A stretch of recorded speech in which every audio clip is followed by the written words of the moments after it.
strong and full of life. I am steadfast, no compromise. I lift my sails to the sky. I'm gonna catch the wind. I'm gonna catch the wind.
Here's your life. And here's the laundry. Want your life back? Then say hello to Miss Millie's Pickup and Drop-Off Laundry Services. We pick it up, sort it, wash, dry, and fold it, with all detergents included. And you get it back within 24 hours. Yeah, it'll feel a lot like magic.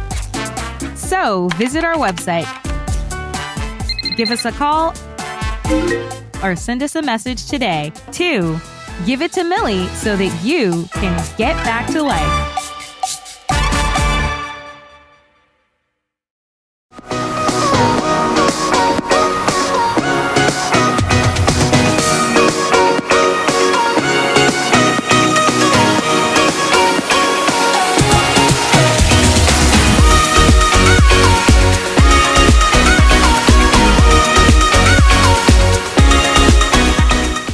Our four powerful dynamic speakers for today's sessions are none other than UB alumna, Mrs. Anastasia Palacios, UB alumnus, Mr. Malcolm Folks, UB alumna, Miss Alethea Sweeting, and last but not least, UB alumnus, Mr. Kirk Johnson.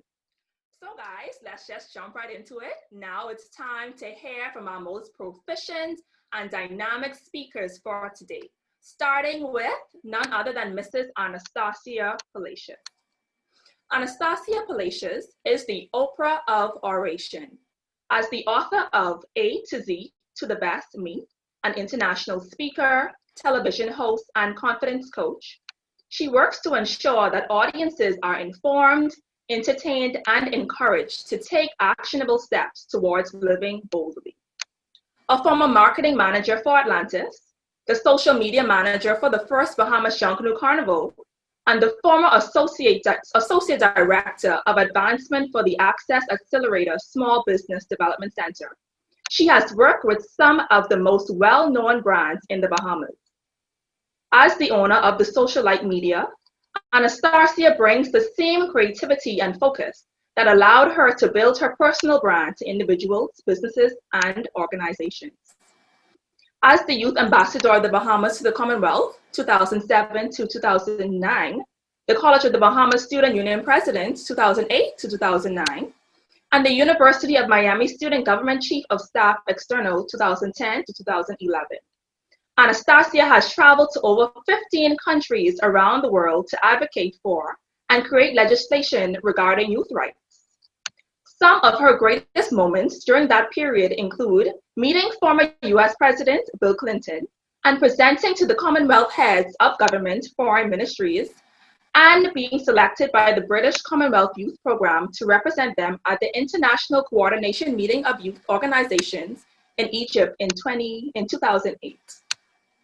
Anastasia helped form the Bahamas National Youth Council in 2007, and in the same year began her work on the National Youth Policy as a researcher and facilitator.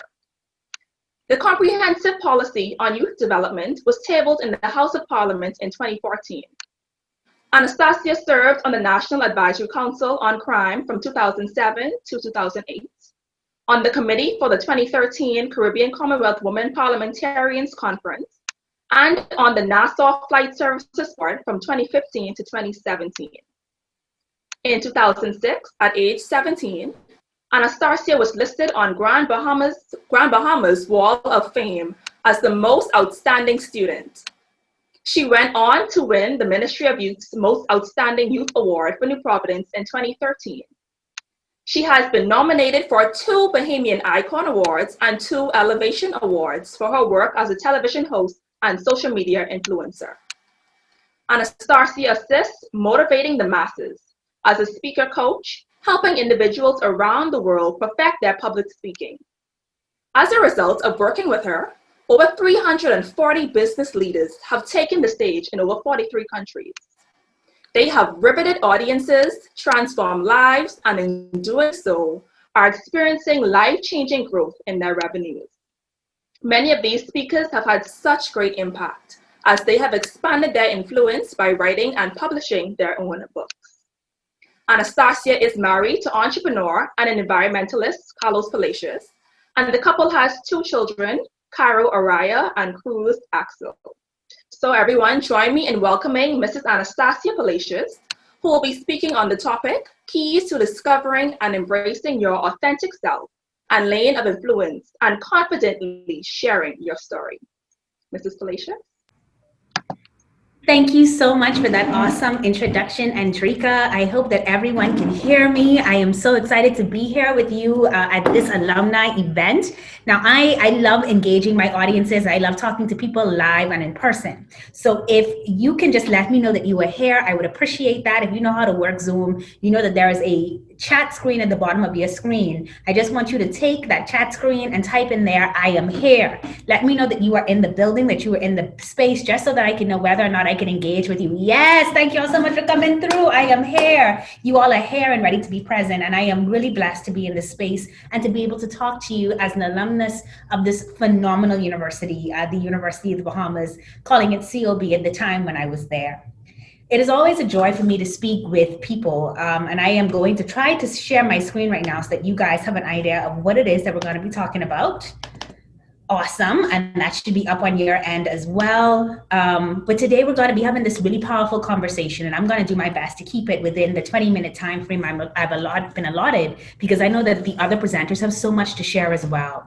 We have a very, very heavy topic, but one that we're going to break right down. It's called Keys to Discovering and Embracing Your Authentic Self and Lane of Influence and confidently sharing your story. Everybody type confidence in chat, so I know y'all still with me. Type confidence in chat, because that is where we're going to be going as we move through this conversation. And our objectives today are very, very simple. At the end of this talk, and I included these objectives because those of you that went to UB know that you had to know what was going to come at the end of your lessons, right? So our objectives today are quite simple. I want you to understand that you are a person of value. I want you to understand that the world needs to learn from you. And I want you to come away from this talk knowing and believing that your experiences give you expertise. That's the words are so similar for that reason. And that your expertise is the big one for us, y'all. Your expertise is worth financial compensation. People got to pay you for what you know, but we have to make sure that you are presenting yourself in such a way that they know that you know what you know and that they're willing to pay you for it. So those are the objectives today. And we're going to get started right away by trying to figure out, what are the keys that I need to discover me? What are the keys that I need to discover me? And it may seem simple, right? You think, well, I know who I am. I know what my name is. I know what I do each day. But do you really, really know who you are, and more importantly, who you can be? And that is what is powerful. You see, when I was younger, I remember very vividly, it was the summer that I was 9, and I had went to a summer camp that I was not impressed by, y'all. I may as well tell y'all, I did not want to go to the summer camp. It was at a church that was not my church. And I told my parents I didn't want to go, but parents know that when we have to work and we have things to do, that you got to go somewhere. And so I attended the summer camp, and on this one particular day, I did actually want to go. I wanted to go because we were going in the pool that day, and you know that young children love the pool. If you love the pool when you were young, type in chat so I know that I am not alone. Just say YANA, and that means you are not alone, right? I loved going in the pool as a kid, and so this is that one day, you know, I put on my little bathing suit, and you know, we jump on the bus, and we get there. We get to the YMCA where we're going to go swim in this particular day, and they've separated us into different groupings. There was a group of kids that did not know how to swim at all. There was a group of kids that could kind of manage to get by, but they needed some, you know, special attention. And then there was a group of kids who were prolific swimmers. They could do exceptionally well swimming. And I went into that middle group because I had been in a pool before. And so I just would need a little assistance, but I didn't need to be watched as consistently as the kids that could not swim. These 2 lifeguards were in the pool. They were our teenage camp counselors, and I don't know what party they went to the night before or why it was so important, but they was talking about something to y'all and they were not paying attention. It was my turn to go in. I jump into the pool. We're jumping in from the end. Obviously, it's deep because we're small kids. And as I'm coming across the pool in my kickboard, I suddenly feel this weight that is dragging me down. All of a sudden, I go from swimming and looking up at the sky to underneath the water, and I am beginning to drown. And I realized that one of the kids who could not swim jumped into my lane, jumped on top of me to try to get my board so that he could stay afloat. And what felt like forever, I have no idea how long it was. It obviously couldn't be that long because I lived, but what felt like forever was him pushing me down and me scrambling to push him down to get back up, gasping for air, screaming help, going back down again, gasping for air, going down again. I mean, and it just seemed like it went on for forever until somebody saw us drowning in the middle of that pool, separated us, pulled him away and pulled me away, and we were able to get out. And I share that story with you because that's how a lot of us are living our lives, right? Some days high, some days low. And even when you discover your purpose, I'm not saying that those things won't change, that you won't have bad days and good days. But what I am saying is that right now, there are too many of us that are drowning inside, drowning emotionally, because we have not put ourselves in a position to truly understand who we are. And so every now and then, someone comes into the lane that we think that we're in, and all of a sudden we're pushed down again. Every now and then a circumstance comes up, and rather than seeing it as an opportunity, it's a challenge that pushes us down and we're drowning again. Many of us are in COVID right now, and because we don't know who we are or whose we are drowning again. And so I share that story for you because I want us to begin to be able to not just break the surface, but to confidently break the surface, to confidently know that we could come out of this water that seems to be surrounding us and move forward in power and in light.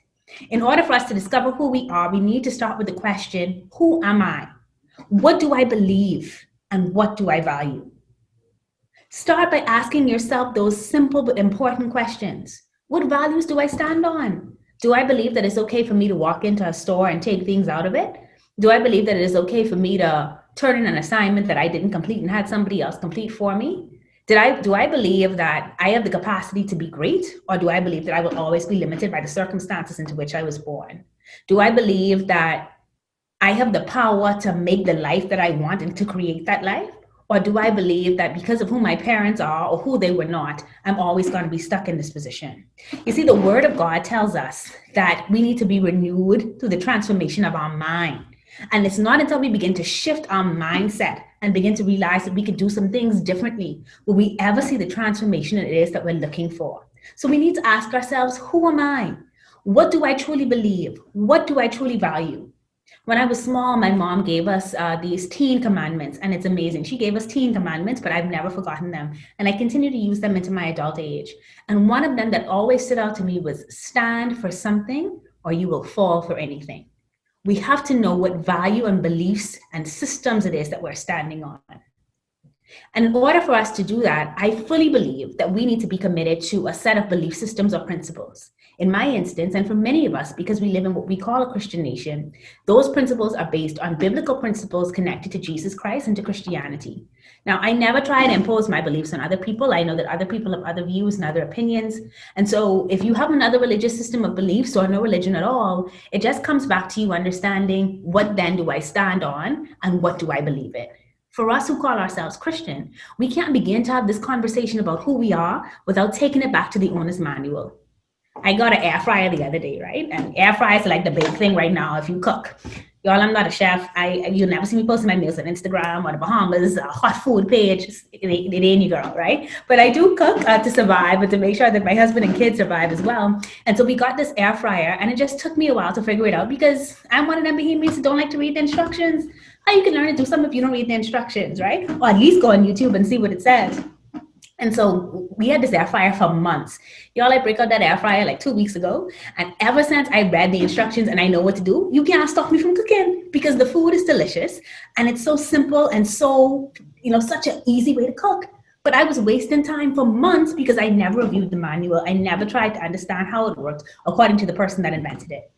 And for many of us, because we have no basis in God, we have no basis in understanding who our creator is and what he's created us for, we are drowning just like I was in that pool. For me, the first step for you to discovering who you are is to know and believe what God says about you.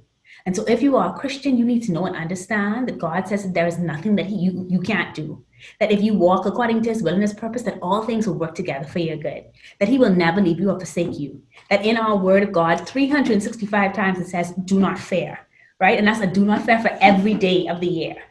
He says all that about you, that you are beautiful and fearfully and wonderfully made. But you have to know that. You have to immerse yourself into that. And the more you do that, the more you can say, based on this, these are my values, these are my beliefs. The other thing that you can do as you try to discover the keys to your purpose is to ask yourself, what am I here for? And in order for us to find that out, we need to look at the things that we absolutely love and then some of the things that we hate. So for me, I've always hated being treated unfairly. Even in school, I would get in trouble for helping out certain students who were in trouble because I didn't believe the teacher should row them or the teacher didn't know the full circumstances, right? And so that was something that I always believed in, justice for people. And that helped me over my years and over my life to get into spaces and to do things that allow people, first for me to defend people. And so as a youth advocate doing youth policy and then working on several different government projects to talk about culture, to talk about the rights of women. And so all of those things I was very passionate about. Small business and entrepreneurs, because I was one myself. I was able to invest time in showing how much I loved that and wanted to create spaces and opportunity for people. But I also know that there were some things that I absolutely hated that I wanted to get rid of. And so they were involved in that. So our purpose in life is going to come by doing things that we love, yes, but also things that enrage us, that we want to see a solution for. We find purpose when we find that we are the solution for someone. Right? God put us all here together in this space and in this time because he doesn't want us to be alone. There's a gifting that you have that I need. There's a gifting that I have that you need. And so God is calling us to figure out what are the things that I love, that I'm good at, that I'm great at, that I can share in, and what are those things that I hate that I want to be the solution for. When you find that you can serve people by being the solution, you will find that we get to do the thing I talked to you about earlier, and that's turning our passion into profit and purpose. If you do want to read more and learn more about how you can discover your purpose, I want to encourage you to not only go back to the Bible, which is very important, but to also look up Pastor Rick Warren. He's written The Purpose-Driven Life. It's an excellent book. I go through it every couple of years just to make sure that I'm staying in my lane, and we're going to talk about lanes next.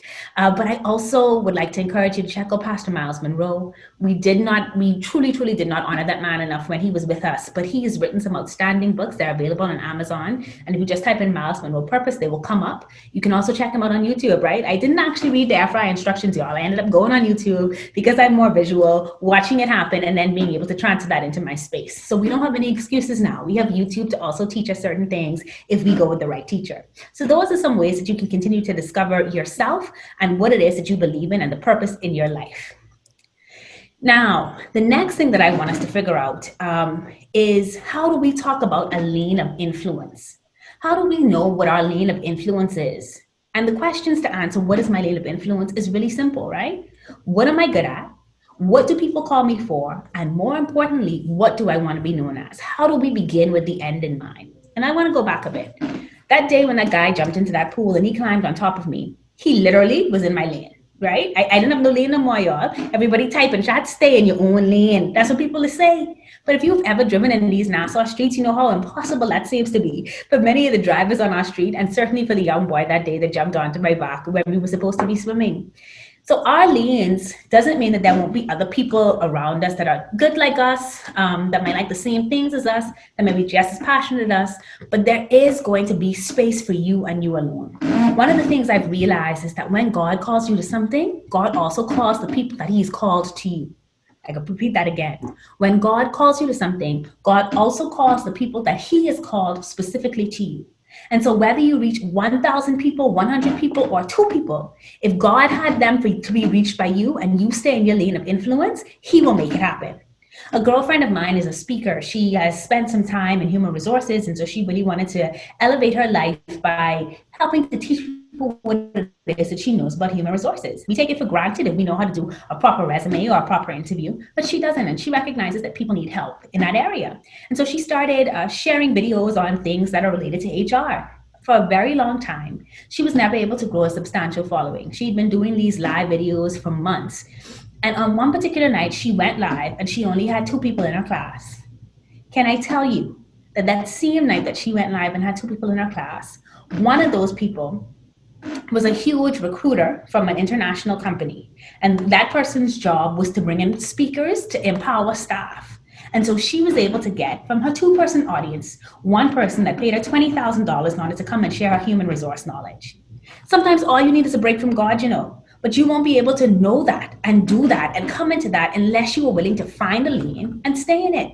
For my friend, she knew that she was good at human resources. She knew that when people had their next job interview, they would call her.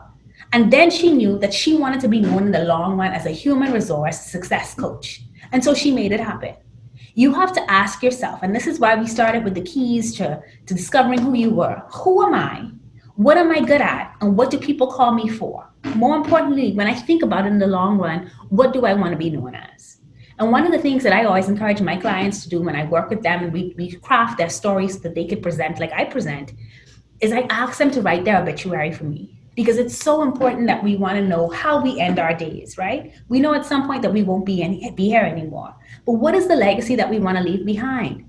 And based on that, then we work backwards, right? We take a look at those values that we talked about in the first slide and say, okay, these are my values. I want people to say when I die that I was kind, that I was considerate, that I was beast mode, that I worked hard, that I was a person of excellence, that I always helped my community as best I could, that I developed a legacy of wealth for my family and for future generations. Okay, now I've said that. How will I get to that? How will I use what I am good at naturally and then get there? One of the other things, I don't have it on this slide, but I wanted to share it with you before I move on to our final point, that we can do as we develop a lane of influence is to share that influence with others. I am committed to, me, Anastasia Palacios, I am committed to breaking the chains in our nation of silence. The change in our nation that say that humility means that you can never step forward and acknowledge how great you are and how good you are at something. I came to disrupt all that. The same way COVID disrupt our lives, I'm disrupting that train of thought because I need you to know you're excellent. I need you to know that you're powerful. I need you to stand in your greatness and to embrace it. And then to recognize that greatness is not just for you, that God gave you that greatness to share with other people. And you can do that by using things like Instagram, things like Facebook, things like LinkedIn to share powerful and positive messages. You just have to determine what you're good at and what people call you for. A lot of times when I have this conversation with people, they think only about the fact that I get to go on stage and I share on stages. But it's not all about just sharing on stages or having large numbers of followings, As I showed you with that story about my friend, only 2 people paid attention, but one of those 2 people was able to get into a room full of thousands and able to pay her for that expertise.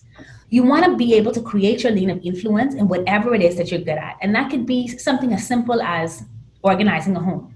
Y'all, your girl is not an organizer, okay? I am a visionary. I have brilliant ideas. Execution, not my best suit. And so I've had to learn to have teams of people that work with me that are better at certain things than I am at.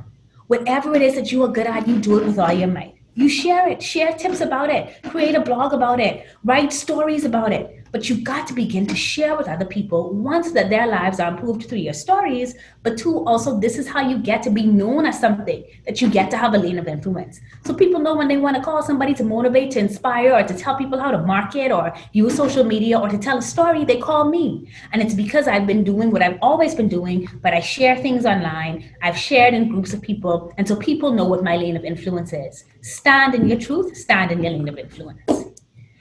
So our final point today, of course, is sharing your story. And I kind of gave you an indication as to why that is so important earlier on. but sharing your story will transform your life. The minute you know who you are and the lane of influence that you want to be in, the best way to become even more influential is to get in front of large groups of people and to talk about the things that you know. And so I just told you about using social media to do that. But you also want to volunteer to do things like speak at the UB Alumni Conference, or speak at some conference, or host a staff meeting, whatever it is, because you want to get in front of people and you want to share your story one to many. Sharing your story is important because you are not alone in this world. And earlier I asked you guys to type in chat Yana, Y-A-N-A, which means you are not alone.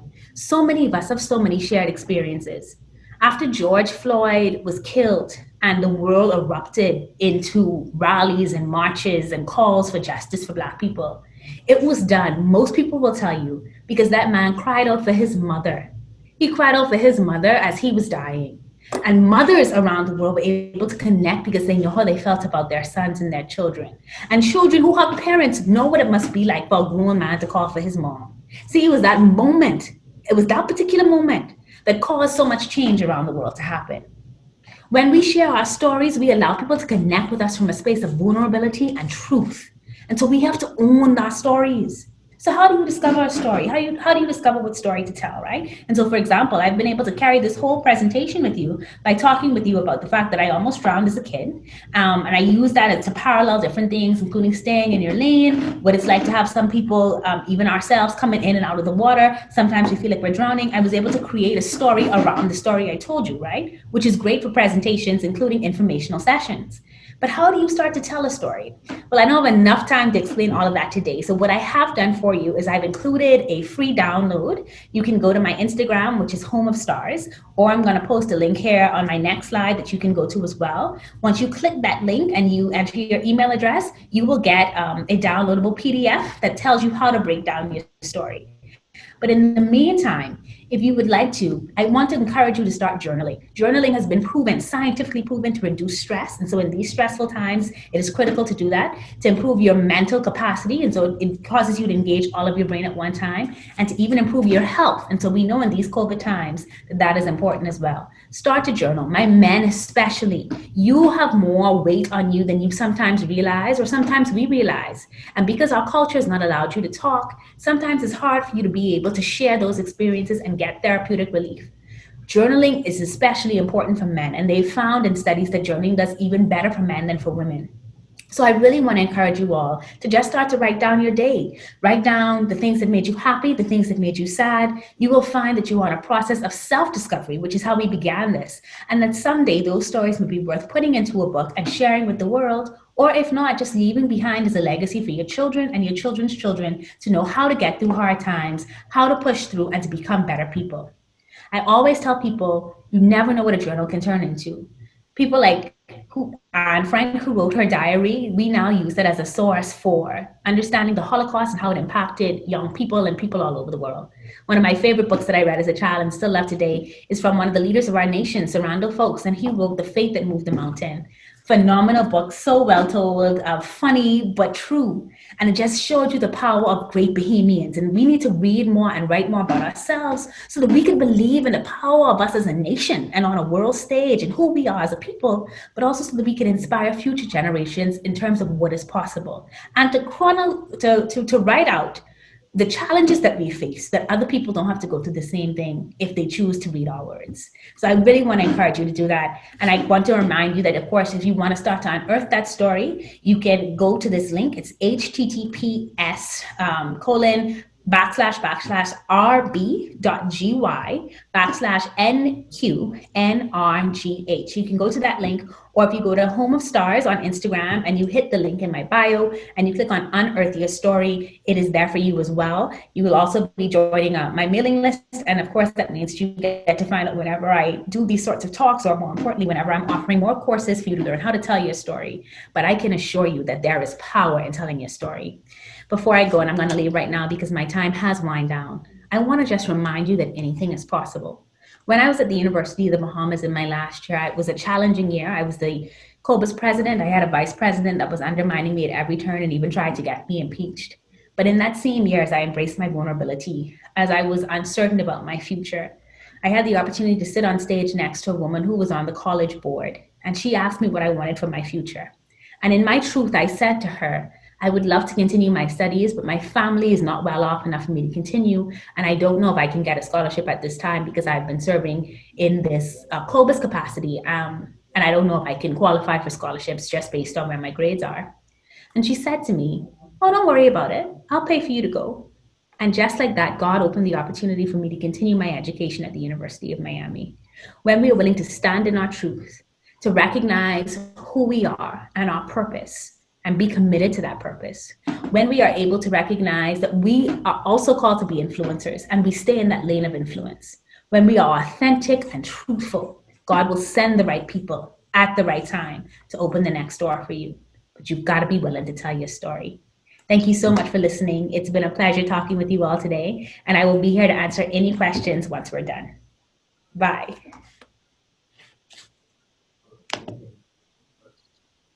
Wow, what an impactful talk. Thank you so much, Anastasia. That was just amazing. And thank you so much for reiterating the fact that our first step in discovering our purpose is truly knowing who we are, but most importantly, whose we are. And once we know that, there are no limits, there are no boundaries, because we can do all things through Christ who strengthens us. So thank you so much for reminding us of that. So now we will move on to our next speaker. But before I move on, I just want to reiterate, guys, I hope you are paying attention because we do have some things in store for you guys. Not going to say too much, but I hope you guys are taking in all these keys. So our next speaker, Mr. Malcolm Folks, is an accomplished and award-winning speaker, entrepreneur, marketing manager, and preacher of the gospel. At the young age of 28, Mr. Folks has written Christian books that were internationally sold, including Jesus and the Holy Spirit, that was highly endorsed and recommended by the late Dr. Myles Munroe. He developed a unique business startup incubator known as the BMCI that has had great success in recent years. To date, the BMCI has trained over 300 entrepreneurs and potential entrepreneurs within a 2.5-year span.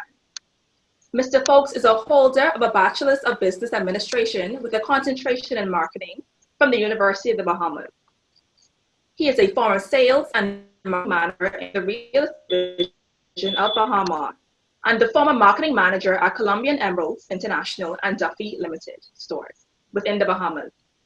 He is grouping a number of personal small businesses into a holding and private equity company named Grandeur Key Group of Companies Limited, and looks to make an impact in the world through business and Christian ministry.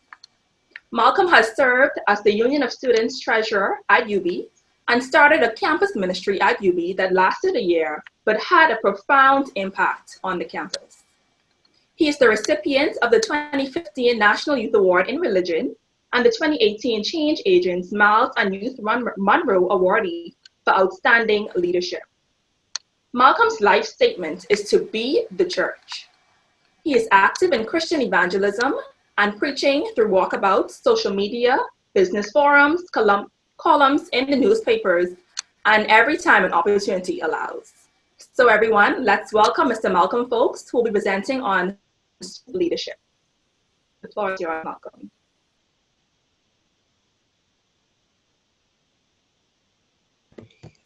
Okay, I'm finally speaking. Good day, everyone. It's such a pleasure to be here back at the University of the Bahamas, although we're not physically together, but we're together in spirit. You know, when Anastasia was speaking, you know, it just stirred something up on the inside of me. And, you know, similar to Anastasia, my presentation is going to be about faith, but its implication to business. And the overall slide that I really want to get into is this one right here, and it's success by serving. And success by serving others, learning to soar. So what I want to do is, I just first want to go into my story, which I think is very unique. If anybody would have known me, this would have been about 10, 11 years ago. You know, I was throwing parties. I, you know, was a young entrepreneur in the world doing all sorts of stuff. And, by God's grace, I was able to accomplish so much stuff in a very short period of time. The key to success, the number one key to success is serving others. I'm going to, through my presentation, I'm going to, give you guys stories about how I started off with $0 and, just through the grace of God, his wisdom, his understanding, strategic partnerships, in about 2 years, just by hosting a conference every year, I was able to make almost $50,000. And that's not even starting off with $500 or $200 or $100. This is when I was in my last year at the University of the Bahamas, getting ready to graduate. I made up inside my mind that I don't want to work for nobody. Honestly, I do not want to work for anybody. Now, it still happened that I ended up, on a 9 to 5 to Bahama, and I'm also as the second person in the country for a group of companies called Dufry Holdings, which is the number one travel retailer in the world. They're everywhere in over 60 countries. So how does a young man at the age of 28 rise up in 2 major companies as his first 2 jobs straight out of college? I just graduated the University of the Bahamas in 2018. And as you can see in the picture, I won the award for the number one marketing student within my class. And if I tell you guys my story at the University of the Bahamas, it would totally resonate 150%. It took me about 9 years to get my degree. I started University of the Bahamas in 2009, and just canceling out of classes and going to work and starting our ventures. And then it was at a moment's notice when I was working as a teller in Commonwealth Bank. I was working part-time while doing about 3 classes. And I thought about it. I said that this degree could add so much value to myself as a person, whereas when I was able to come out of school, I was making much more than $40,000. We're going from about, I would say, $12,000 or $13,000 working part-time just with a piece of paper. And I think a major problem that a lot of persons have when they go to university, they don't necessarily go to university to learn. Like, they go to university to get through the classes. And through some of the really, really good courses that lecturers like Daniel Thompson, Michael Roll, Glenville Davis, I don't think we understand the potential that we have inside our university if we really get serious about applying things that we learn. So this is a copy of my book. I have a little bit of time to share it because I didn't add it in the commercial. It's called Jesus and the Holy Spirit, and it's endorsed by Dr. Miles Monroe as one of the best books he's read on the topic. So let's get into the good stuff. Okay, so what is servant leadership? And I just want to leave you guys with a few quotes that I coined that may, broaden or, work for your conceptual framework around the term servant leadership. Serving your gifts with a positive attitude with the intent of advancing a collective vision. Focusing on achieving something great through taking a humble approach to dealing with those whom you serve. Thinking people before profits. Always take the initiative. Looking after the interests of others. And I get that one from Philippians 2:4. So in order to serve your gift to someone, you have to have something to serve. You have to have some sort of value that you're willing to put up to exchange. And I think right now inside the Bahamas, one of the problems that we have isn't necessarily gaps within skills or things other than mindset. I think right now inside the Bahamas, once persons go into business, it's just so much competition. Like what a lot of persons call it, they call it the black crab syndrome, and nobody is able to be effective if we're crippling one another. That's why our institute is called the Business and Marketing Community Institute, mainly because we want to bring the community together to help the country. When you talk about a gift, right? I have a gift of organization, similar to Star I come up with a lot of ideas. I come up with, so much different, things go through my mind. So I spend a lot of time planning. So the Business and Marketing Community Institute from its inception has been a pioneer in the educational and business development industry. It was first among the first Bahamian companies to introduce entrepreneurial training, networking, mentorship, and access to funding opportunities together in one product. Now, what we did with the Business and Marketing Community Institute is we sold a vision. So when you talk about identifying your gift, you really have to understand, where am I going? Like, what do I want to do? And the good thing about it is you don't have to know it right away.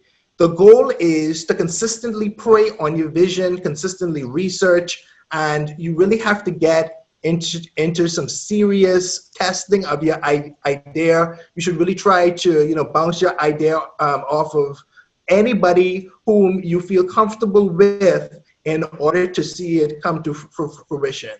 So getting back to the slides, what would you do if you were not paid for it? What are you drawn to do or interested in? What are you good at? And its credibility is tested. Develop existing gifts and new gifts, and your gifts will make room for you.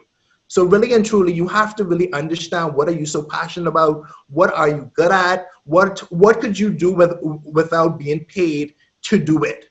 And once you find that thing, it's a certain energy that exudes from that vision. It's a certain level of faith, if you are a Christian, that you're able to activate once you're in the will of God.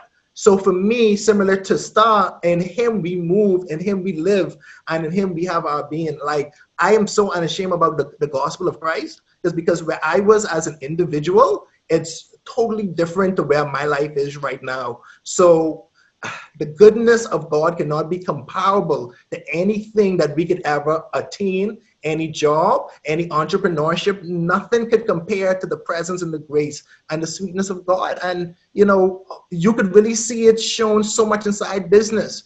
And I believe, God has the ability to honestly give you good success.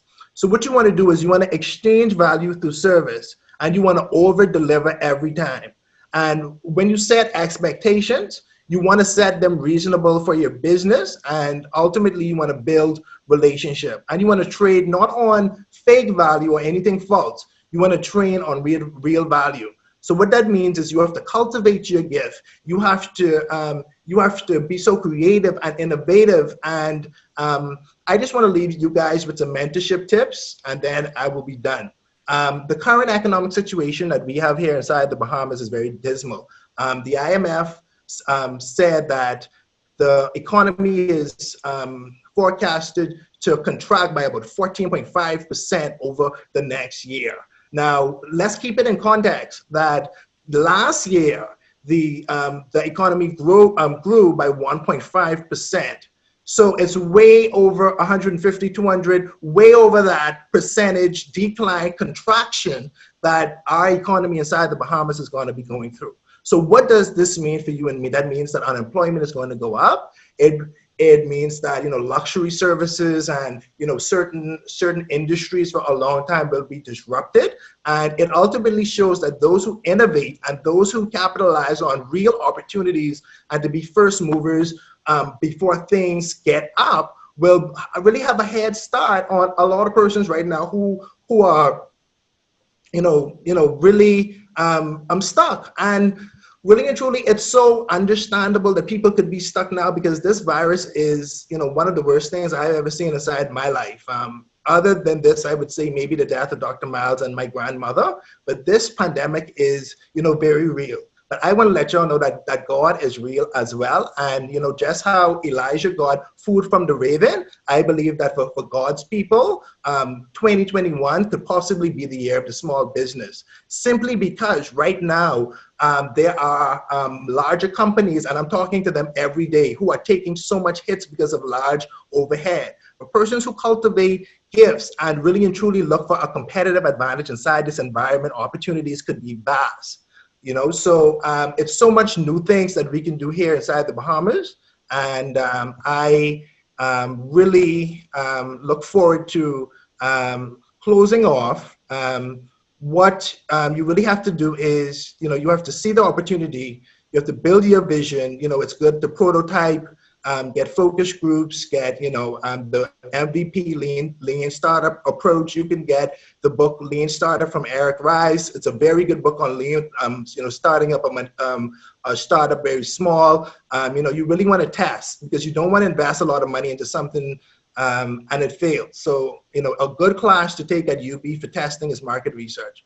And then after, you want to think international, and then you want to bring strategic partners on. And when I say strategic partners, you want to look at equity stakeholders, and then you want to solidify your supply chain and other brand associations. The community approach is the best approach that you could possibly take to building a business, because your network contributes to your network.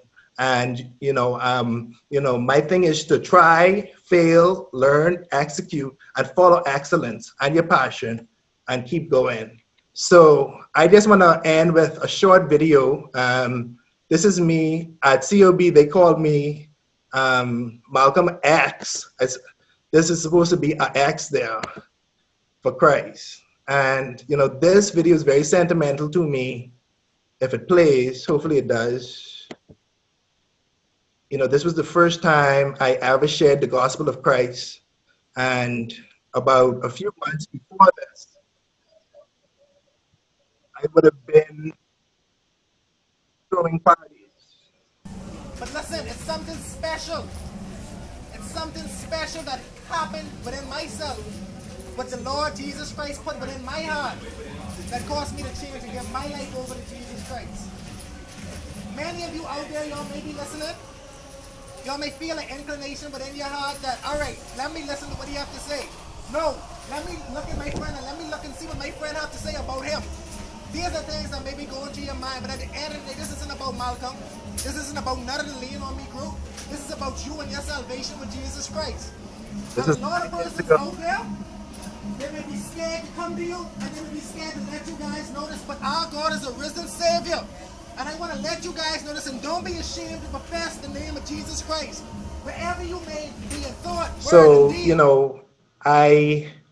I'm very excited about this generation. I think that the uniqueness of technology in this technological age, really and truly brings up so much more opportunities that automation, marketing automation, accounting automation, software and integrations, APIs. Like right now, the only thing that matters is doing what you truly believe is necessary for you to glorify God. If it's preaching, if it's owning a business, if it's whatever it is, if it's glorifying God, at the end of your life, you will truly be successful. And I just truly believe that this, this sort of talk that we had could, inspire anybody to, you don't have no money, you want to start a business. What we also do through the Business and Marketing Community Institute is we connect some of our financial partners with investment opportunities in small business. So if you want to get connected with me, maybe to help you with your business plan or to give you guidance and directions with that, you can get me at Malcolm_Folks or at Malcolm Folks. And really appreciate you guys so much for the invitation. Andrika, thank you so much for, just, inviting me to come and share. I have a very long time at the University of the Bahamas. I was the Cobus treasurer. I ran a tuck shop there, and we were making over $1,000 a day. We were actually making too much money, so they shut us down because of security. So, I just give God all the glory, all the praise for all the things he's doing through my life. And with the group of companies, we're looking to go international and, really be, one of the first Bahamian trillionaires. So we'll see what God does.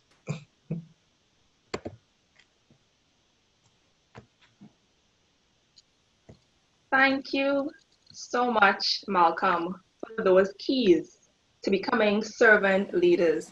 And I think Malcolm's story really reiterated the fact that it's not always where you started, but it's how you finish. After 9 years at UB, as you can see, he is definitely a success story.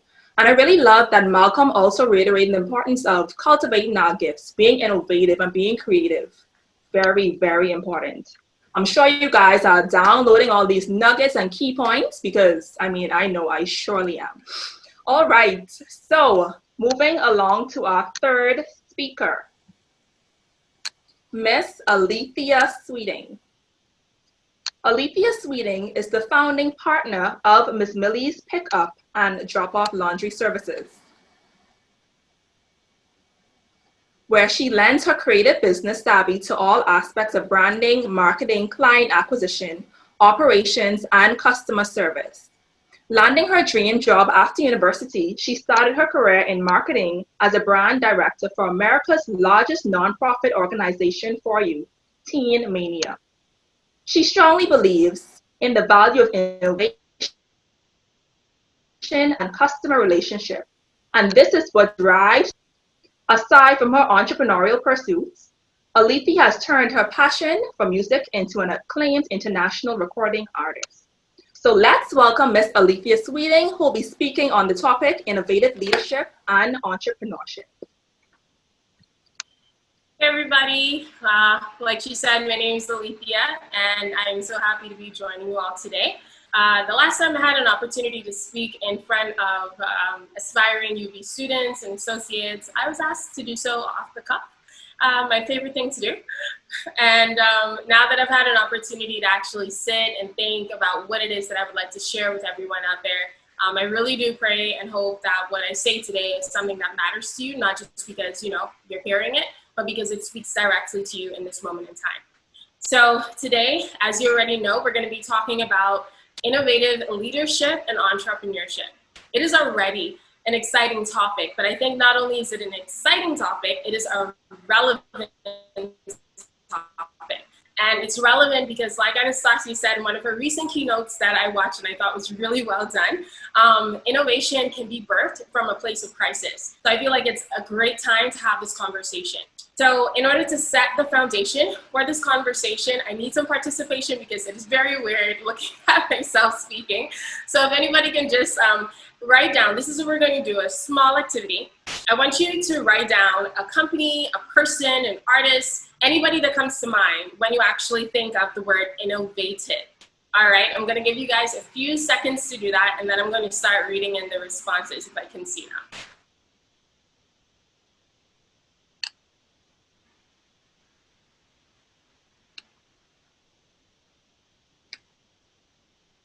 Okay. Yes. So we got coming in, not all at once. So we have coming in Elon Musk, absolutely. Joyce Meyer, definitely. Anybody else, feel free to go ahead and put some, oh yeah, Steve Jobs, immediately, right? Apostle Raymond Wells, look at that. Okay for that behavior innovation, I love it.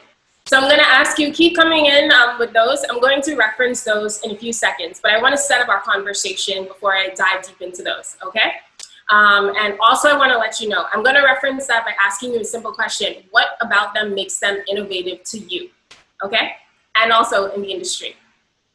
So two things I wanna reference, before we talk about innovative leadership and entrepreneurship.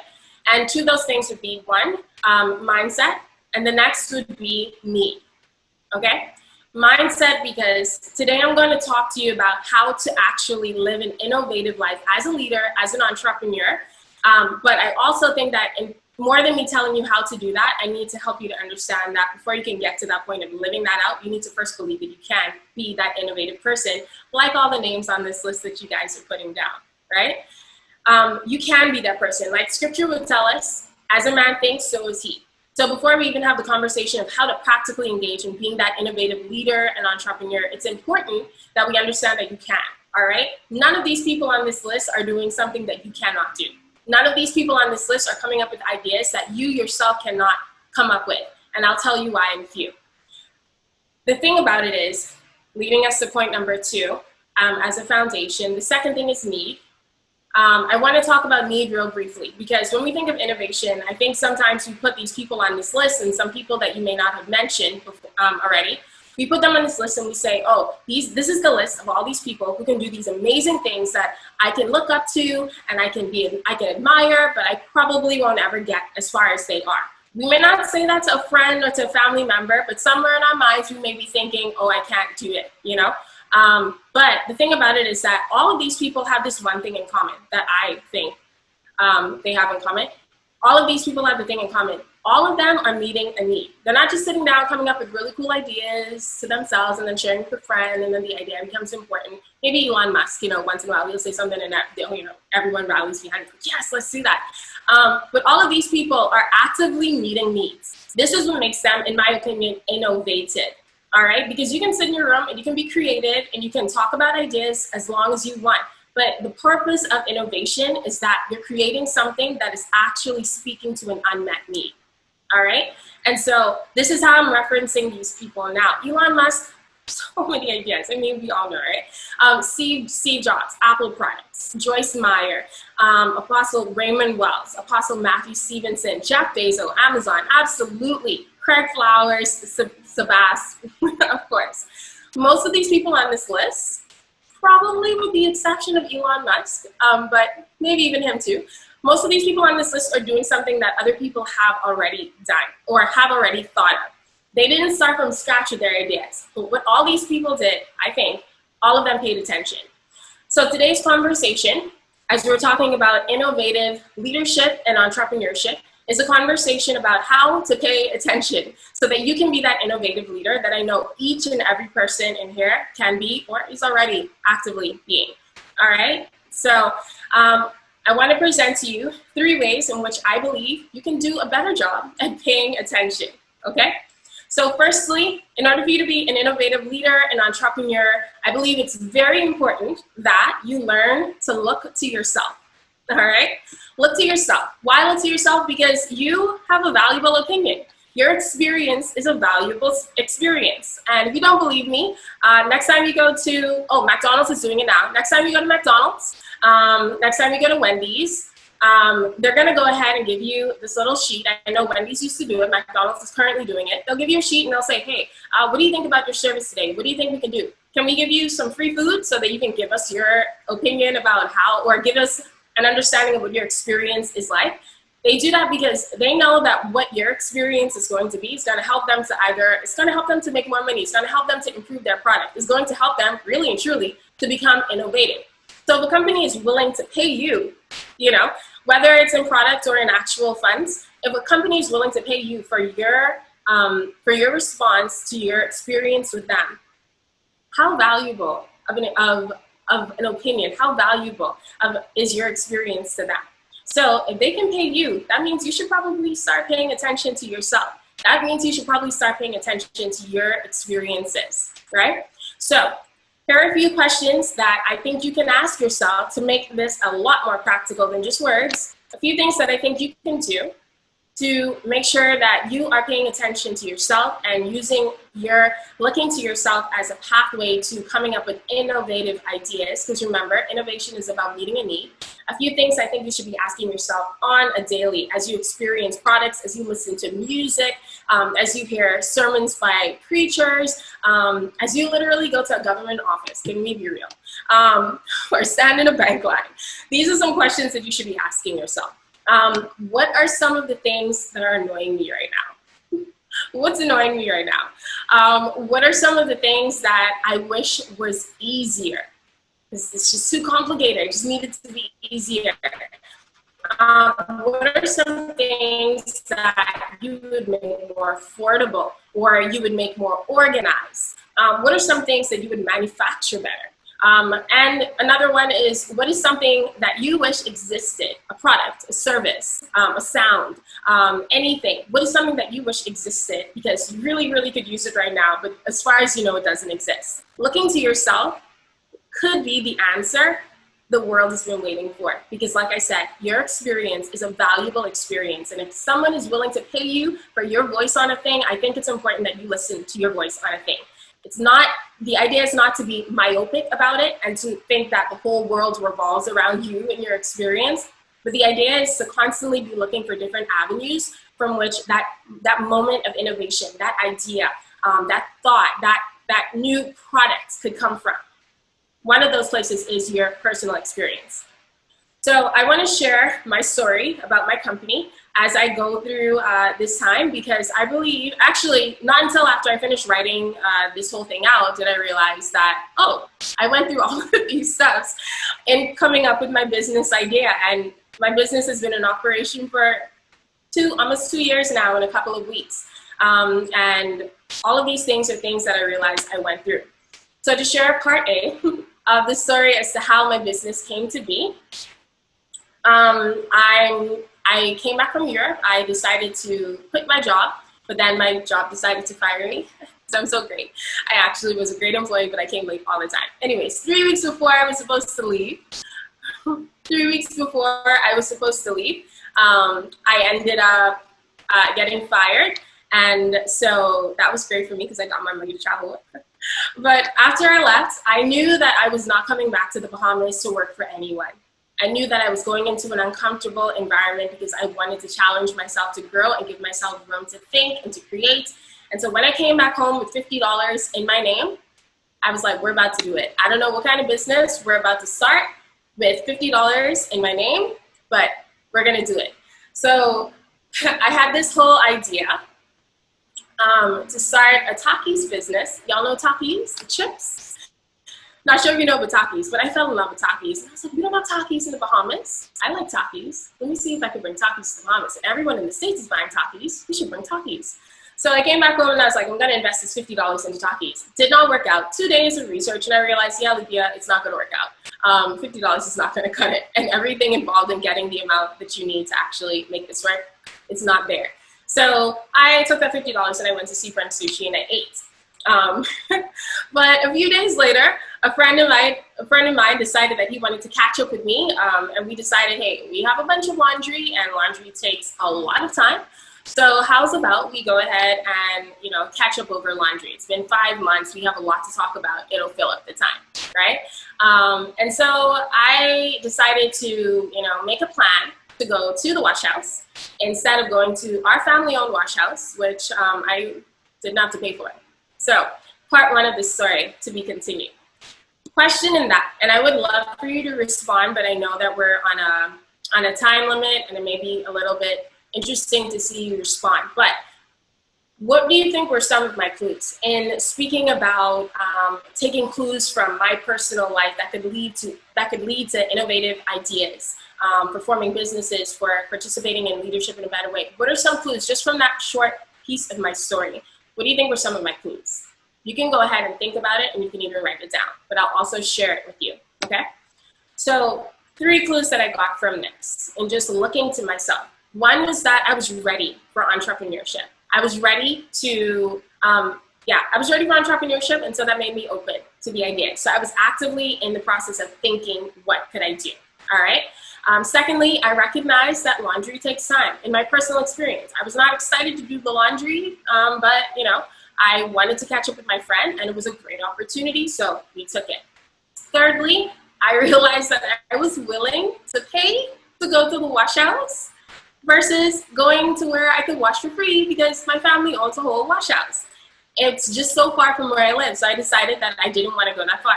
So I was really, really more interested in the convenience of the thing instead of paying, instead of driving and not having to pay.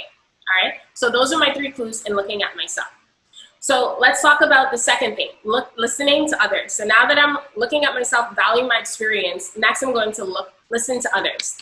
Guys, there are people around you every single day complaining about everything.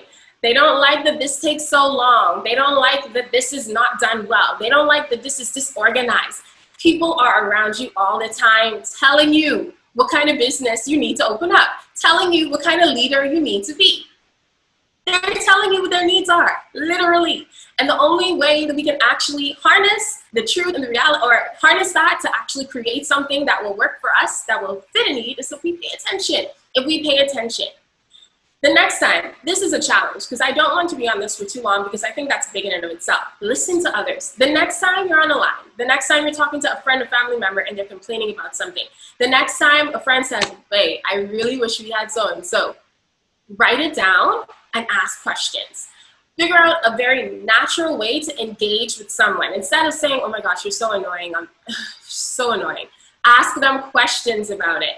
Why is it that you think that this could be better? How do you think this could be better? Would you really pay for that? Would you pay for that? Ask them questions, all right? Because I actually believe that the next innovative idea doesn't have to come from you sitting down, hurting your head. It doesn't have to come from some deep, scripted philosophy written in a book. It doesn't have to come from the next business book. It doesn't even have to come from the next conference. The next big idea could literally come from the person standing behind you at a line somewhere, or it could come from a family member just talking to you about some things that they're experiencing in their lives, okay? So let's go ahead and be very intentional about listening to others, okay? Here are some questions that you could think about and questions that you may want to ask when you're around other people, okay? Or things that you just want to hone in on. One of them is, what are people complaining about in their everyday life? What are some things that people are generally uneasy and dissatisfied with? All right? Think about those things. What hinders people from doing the things that they really want to do? For instance, if any of you in here are, I would say, fitness trainers, what makes it hard for people to work out? Think about those things. How can you make this experience easier for them, better for them? What makes it hard for people to pick up new hobbies? What makes it hard for people to delve into new trades? Maybe they just don't have the know-how, the technological know-how. Maybe that's an opportunity. Are you hearing it enough? Another thing is, what are things that people wish that they didn't have to do? This is where my business comes in. All right. What are the things that people are asking for that are seemingly far off? Like, oh, I wish I could teleport. I wonder if Elon Musk could do that for us. I would love to teleport. So listen to other people. Ask those questions, all right? And if I can actually provide these questions for you so you can make them a part of your day-to-day activity as you're practicing what it means to really live an innovative life as a leader, as an entrepreneur, all right? So part 2 of my story is this. I made it to Sean, my friend, we never made it to the wash house. Monday came, Sean decided that he was too busy from work. Tuesday came, Sean was very, very tired. Wednesday came, and I was like, I really don't feel like washing clothes today. So that was my Wednesday. By Wednesday, my mom had entered the conversation, and she said, "Alethea, please just go to the wash house. Please go to your own wash house and wash your clothes, and don't pay for it. Why are you stressing out? Just go." I said, "Okay, fine." So I went. I took Sean's 7 loads of clothes because I'm a good friend sometimes. And I decided to wash for him, and he was really, really busy. I know it all too well because I worked in corporate for years. Then I took my clothes as well. So I washed over almost like 12 loads of clothes that day, washed them, dried them, folded them, smelled great. And as I'm doing this, I started to think, anybody doing this? But that's for part 3 of the story, all right? So I got the clue. I got the clue from others, all right? And these are the clues that I got. 1, laundry was a need, okay? Referencing Sean as the person who I'm engaging with in this moment, right? Laundry was a need, and no matter what life was bringing, it just had to be done. So no matter what, it was a need, okay? Secondly, it was a last resort. Enough people, like Sean, would just wait until the last minute to do laundry. I know very few people who want to do laundry on a regular basis. Some people do. Some of my clients actually do. They schedule it and they say, okay, come every 2 weeks. But if I left them alone and they didn't schedule it, yeah, that laundry would be piling up for a month and a half, easily. And then laundry took a lot of time for him as well, and there was always a reason. I'm either too busy, or, I'm too overwhelmed, or I just don't feel like it. Or I could, squash something out of my hand, wait, give it another couple of days. It was not necessarily the thing that everybody was absolutely excited to do, all right? So these are the things that I learned from him. These are the clues that I learned from just in my experience with Sean. And to be honest with you, I wasn't paying attention. I wasn't paying attention to these things like I'm presenting it to you now, but I'm only realizing now that, I wasn't actively paying attention, I should say, but I realized that maybe I was paying attention, but subconsciously, But now you get to actively participate, and you can come up with an idea probably in less time than I did.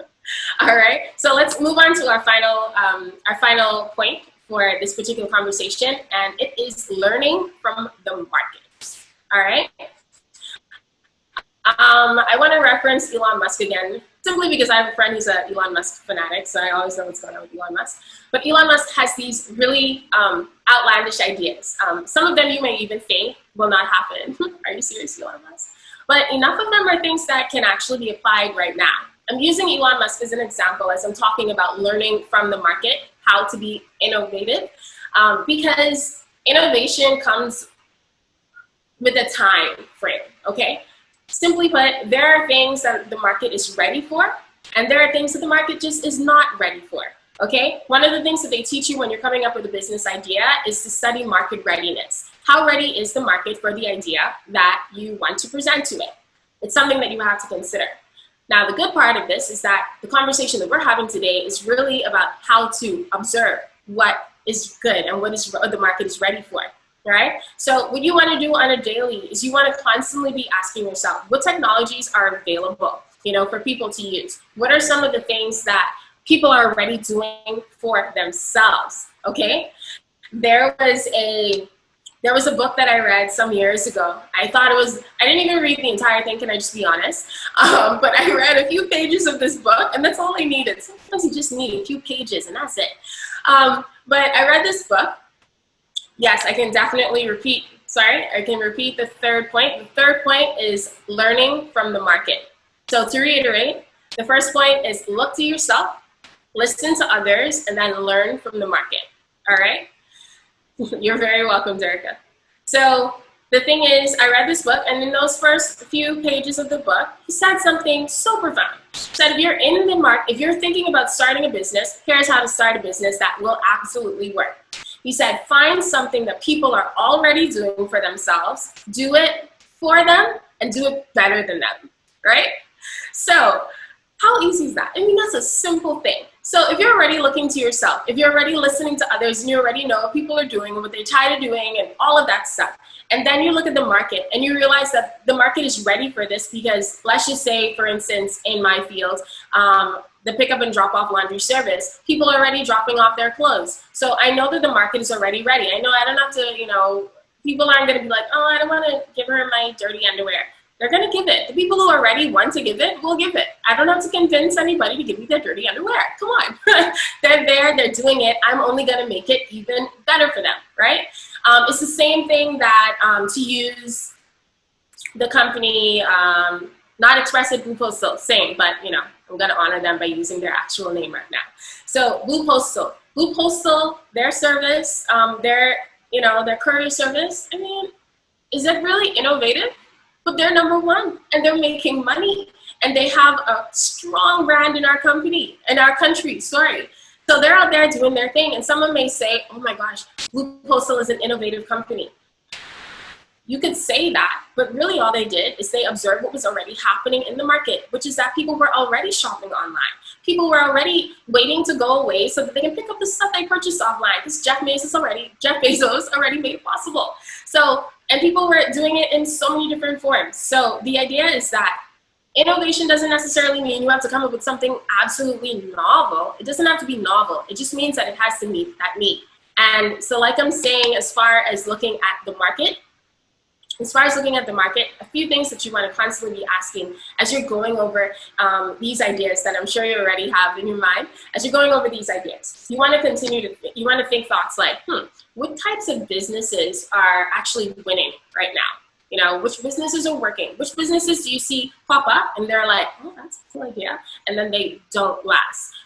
Versus the ones that pop up, oh, that's a good idea, and then everybody starts actually using that business, right? Those are the kind of businesses that you want to be thinking about.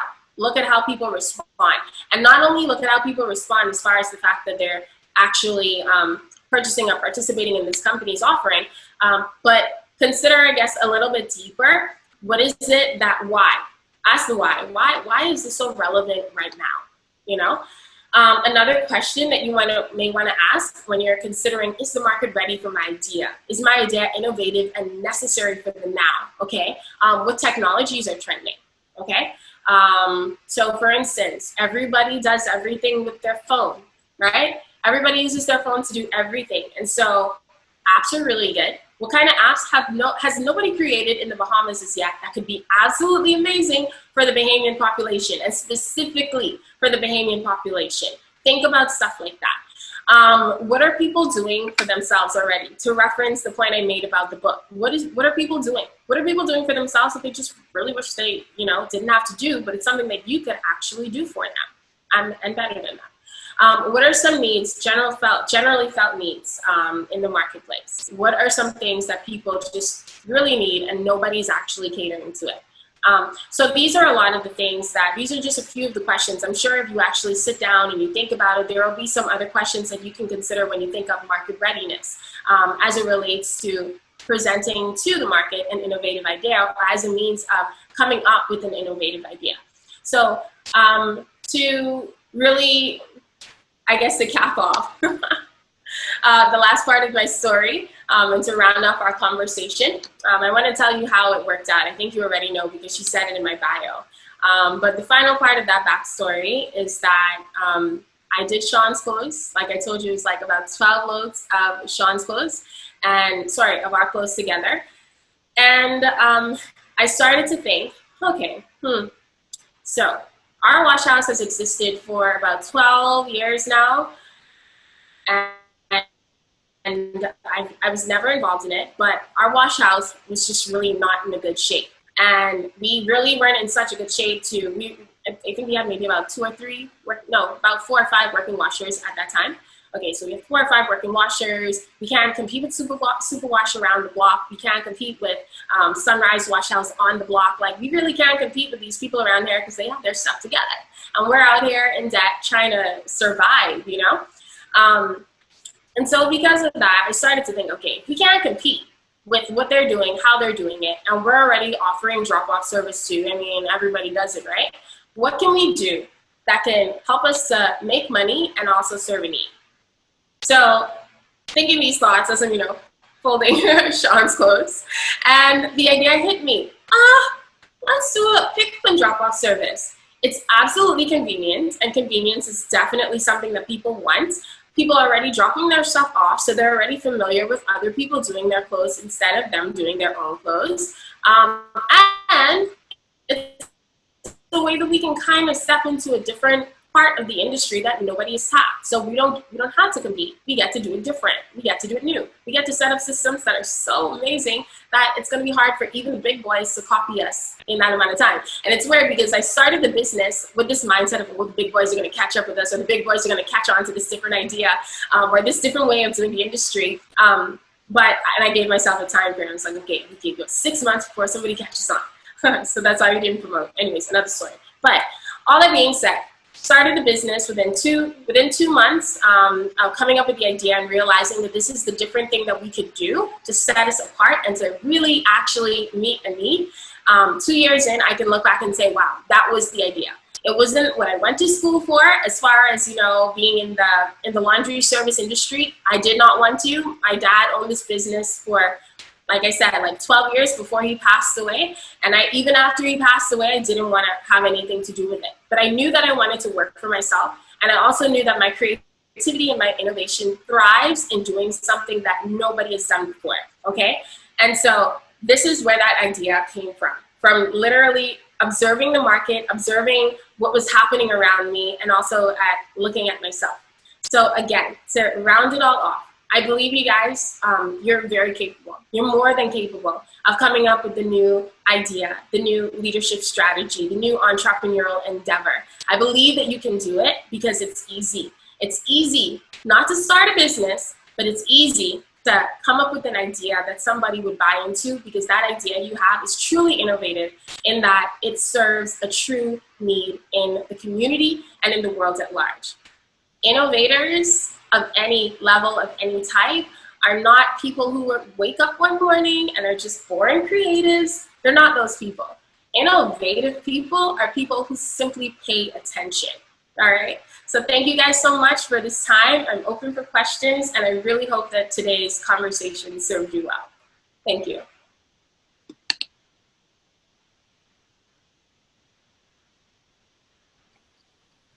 Thank you, Alethea, for sharing on the keys to becoming an innovative leader and entrepreneur. Thank you so much. And Alethea definitely reiterated the fact that it's about having a positive mindset and also meeting the need of your targeted population. Very important. And what I loved is how she shared that she only started with $50 with the intention of selling Takis. And now look at her. She is the founding partner of a very successful business. I mean, so inspirational. Thank you so much, Alethea. You're very welcome. Okay, everyone, last and by no means least, our final speaker for today's event is none other than Mr. Kirk Johnson. Based in Atlanta, Georgia, with strong roots in the Bahamas, Kirk Johnson is an educator, persistence coach, relationship builder, and author. As a relationship talk show host for more than a decade, Mr. Matters of the Heart provided a safe space for adults to work through conflict, heartbreak, self-discovery, and helpful communication. Today, he builds on that history by teaching, training, and mentoring university students in their self-exploration and leadership development at one of the 4 research universities at the University System of Georgia. His recently authored book, My Heart Matters, Making a Comeback After Love Breaks Your Heart, reinforces his message of hope and growth by leading change. Kirk is a happy husband and proud father who loves life and the giver of it. Everyone, let's welcome our final speaker, Mr. Kirk Johnson. Excellent. Thank you very much. I am honored to be in the presence of greatness and in the presence and the company of those who are innovators, leaders, persons who are passionate not only about who they are as a person, but about impacting their community and their world. This is something that's really important. And it's no different whether you're here in Atlanta or in the Bahamas, in Canada, or any place else around the world. Our ability to lead change, to be advocates of change, starting with ourselves, is not only possible, it's required. I'm going to share my screen with you. I'm so glad to be here among the students and others of the University of the Bahamas. It's a homecoming of sorts for me. So I am happy. I'm also very conscious of the time. So I will move with that consciousness of thought. I'm going to share my screen with you. And I want to make sure, let's see here, that I am sharing this correctly. Okay. Cell phone, anyone? I mean, when you think about it, this cell phone provides an opportunity to connect with others around the world. Now, you may have a challenge fitting it in your back pocket or your jacket, but in 1973, April of 1973, this phone represented the new wave. It presented the new thing. It represented innovation. It reflected change. It introduced a new way of communicating around the world. Now, today, you would be hard-pressed to find this phone or a model like it, those block cell phones. But nonetheless, it tells a story. And the story is change happens, whether you like it or not, whether you are prepared or not. Our brief conversation today is about how to lead change. So with that said, leading change, as was shared a moment ago, my name is Kirk Johnson. And like all of us, we have a story to tell. And our stories are still being written. All this talk about change, all this talk about innovation and embracing opportunity. But why change? I mean, geez, we can just accept the status quo, work with that, and all is well with the world, right? But the thing here is, change is constant. And we don't have to reference some of the more notable innovations. Just look at your nail, for example. Tell the truth, yes. I moved just recently. In fact, I'm in the process of moving. And for whatever reason, I cannot find my fingernail clipper. So needless to say, it's been growing. Yes, I won't show you, just take my word for it. My hair is growing. The point here is, with time comes change, and it will continue. So for those of us who exercise, your muscles will change with your consistency. Your inconsistency will also bring about change. You make a decision, change will happen. Also, change can provide a path for growth and innovation. Alethea mentioned it so aptly, as well as Malcolm and others, about the need to innovate and to be creative. When you think about the Elon Musks of the world, so the electric car, and he's making plans to make travel to outer space convenient for those who have the resources. Change is shown in the cell phone, how that has changed over time. From the block phone that you saw earlier, the flip phone, to today's latest iPhone. Innovation and growth provides a path for change. And Mona Sabet said it well. Either you lead change or change will lead you. Look around you. Today, we've been impacted by COVID-19, that this health crisis. It was not expected, but it's here. And one can argue that it wasn't something that we could have anticipated. But with this change comes an opportunity for us to change. One can say to adapt, but more importantly, to lead the change that provides opportunity for you. And if change were a train, think of a bullet train. It would be moving even if you're not on it. That's because change happens. So the question here is, what will you do about it?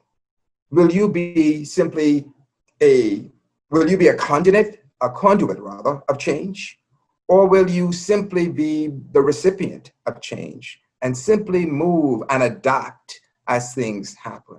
But if your potential, your purpose, your ability, your talent, your vision is more than just where you are, then you cannot settle. I worked for several years for the Broadcasting Corporation of the Bahamas, and I really enjoyed it. It gave me an opportunity for more than 10 years to engage an audience across the Bahamas as a talk show host, as an announcer, as an interviewer. It was such an awesome experience, an opportunity.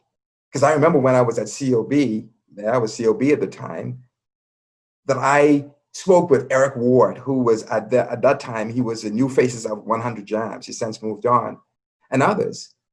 And I talked about my desire to get into broadcasting. And I pursued, I reached out, I applied, because I wanted more than just the idea of where I was working. And I worked in the fast food restaurant industry. There was nothing wrong with that at all, but I wanted more. And so I wasn't comfortable with settling, and I moved forward. So be uncomfortable and unwilling to accept things the way they are, and not just around you, but within you, as was mentioned. Shavano Buddy Heald. Anybody knows this guy? Talented guy, 27-year-old from Grand Bahama 8 Mile Rock. And even as a part of the Jack Hayward basketball team, who won the championship under his leadership, he didn't settle. He moved to Kansas, and his team there won. In fact, he was awarded MVP, but he didn't settle. He moved on to college, Oklahoma, and he was the 2016 recipient of the best basketball player of that season, but he did not settle. So with that said, what about you? Are you willing to settle? If you're not, then here are some tips that you could apply today. Not tomorrow, not soon, but now. Don't be willing to settle. Be uncomfortable with it. Have a clear vision. What is it that you want? I mean, really, what does it look like? Gandhi said, be the change you want to see in the world. And your world starts with your home, your space, even your intrapersonal inspection. And that intra relates to you, the inside of you. What is the change you want to see? What does that look like? Is it like Anastasia, who envisioned starting her own business, or Malcolm, who did the same? What do you want to see? It may be work as an entrepreneur. It may be working for a particular company. Maybe you want to be an astronaut. And the question is, an astronaut? Like Bahamians becoming an astronaut? Like, go figure. I mean, Mila, you need to find a job that you can do here. You know, maybe work for wherever. My point here is, whatever it is you want, it has to start with what is it you want. Be honest with yourself. Even if you feel like this is a stretch goal. I mean, who can do this? But did you know that there's a Bahamian scientist in NASA? Did you know that there are doctors here in Atlanta who are Bahamian? Did you know that there are entrepreneurs in Texas who are of Bahamian descent? Did you know right at home in the Bahamas, throughout New Providence and our islands, innovators, some of whom you met today? What is the change you want to see? And you've got to be brave enough to challenge yourself, to believe enough that it's more than just what you see. I spoke with a young man, he's about 20, just 22, somewhere around there. And he was frustrated with opportunities at home. And I asked him, what do you want to see? And that's only a part of the journey. You have to write that vision. Create a vision board. Write those things down. All of my life, I've encouraged others to write it down.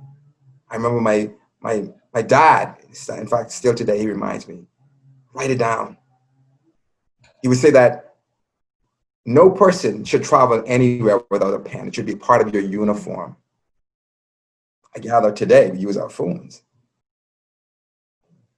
But the point here is, be clear on what it is you want. Write your vision down. Create a vision board. But here's something that's also very important. Number 3, know yourself. If I were to move around the room, I wish I had the time, because I want to speak with you personally and individually, and I would ask, who are you? I'm not asking you where you live. I don't want to ask you where you drive, nor where you work. Who are you? Who are you? You can have a clear vision. You can be uncomfortable with where you are. But if you don't know yourself, your ability to move forward is stunted. Your ability to walk in confidence is limited because you really don't know who you are. Self-discovery and self-awareness is the foundation of leading change, because you can't change those around you. You can't lead the change of those around you until you lead that change within you. Because if you don't start with you, it's like a puzzle with missing pieces. All that potential, and still it's never really embraced, because you're still trying to figure out, who am I? And it's nothing to be ashamed of.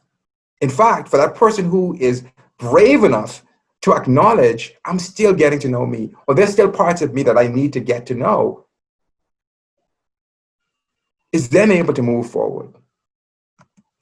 I'm going to quickly mention, because I don't have the time, those things that you should do, and it's also included in my book, to self-discover, to get a better understanding of who I am, those things that are important to me, those things that influence the things that I do, the decisions that I make, the people I associate with, the things that I think. 1, who am I? What are your core values? Is it family? Is it faith? Is it something else? Integrity? Is it respect? What are your core values? Because your core values influence your decisions. Whenever you make a decision, your core values, even if you don't take the time to identify them, they influence your decisions. So if integrity and honesty is a core value, when you're in a situation that you have to decide to tell that person who dropped a $5 bill that's walking away. It's that value of honesty that prompts you to tell that person, hey, you dropped that bill, or the $100 bill. What are your strengths and abilities, your talents? What are your areas for growth for us? Even though there are many things about you that are, you're maybe a gifted speaker, an orator, you're good with words, whatever the case is, there are also areas for growth.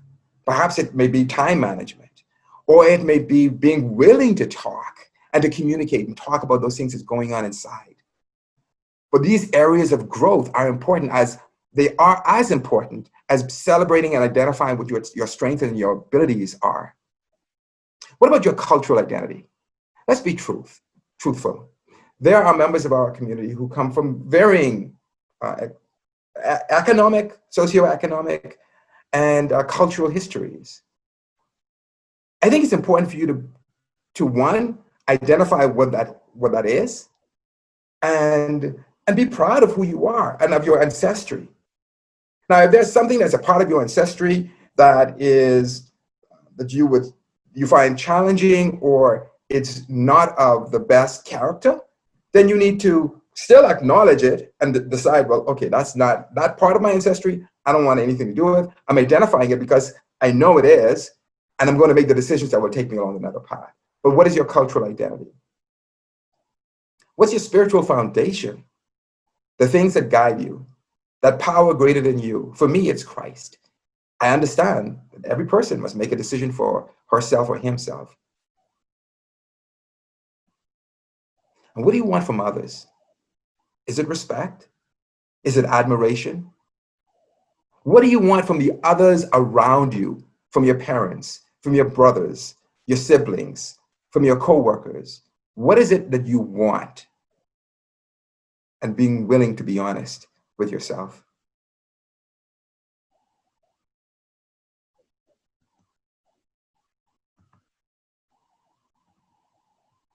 Where are you going? And those speak to your goals. For me, one of my goals at ZNS was to go to college. And I didn't know how I was going to do it. I had a few dollars in my pocket. I had applied for internships, scholarships. I wasn't successful. But I said, this is where I want to go. My mandate is to embrace, to engage, to influence the world. And one path, one of the steps in that is I need to further my education. I need to get more so I can give more. I wish I had time to tell you my story in that regard. But know why you're going where you want to go, which goes back to my latter statement. Why is it I wanted to go where I wanted to go? Because I wanted the ability to impact others in substantive ways. And I know I have so much to give and so much to learn. I'm going to move a little bit more quickly in the interest of time. So number 4, having a well-structured plan is imperative, because you can have a good vision, you can know who you are, but if you don't have a plan, chances are it's not going anywhere. And I know others referenced Dr. Miles Monroe today, and he's someone who impacted the world. And he had a saying that the grave is one of the richest places in the world. And his point was, there are so many people with potential that went nowhere, who sought to do things, didn't get it done. And I know it's easy to stand on the sidelines and say, man, you should go ahead and do that, or you should go ahead and do this. Not understanding that there are financial constraints at times and a myriad of other factors. You know them well. I do too. So I'm not saying this is a cakewalk. But what I am saying, though, if you're going to lead change, I didn't say it was going to be easy. It has to start somewhere. And you know where that starting point is? It's you. It's in the noggin. A well-structured plan. And bring together your advocates, your mentors, and your advisors. There are so many persons who have mentored me and still do. Dr. Monroe was one of those persons. My parents, my siblings, especially my older brothers. and others, my grandparents. And you may be amazed to find out how many advocates and how many resources you actually have around you. Call on them. One of the things I'm going to do is make available to 5 students in the room.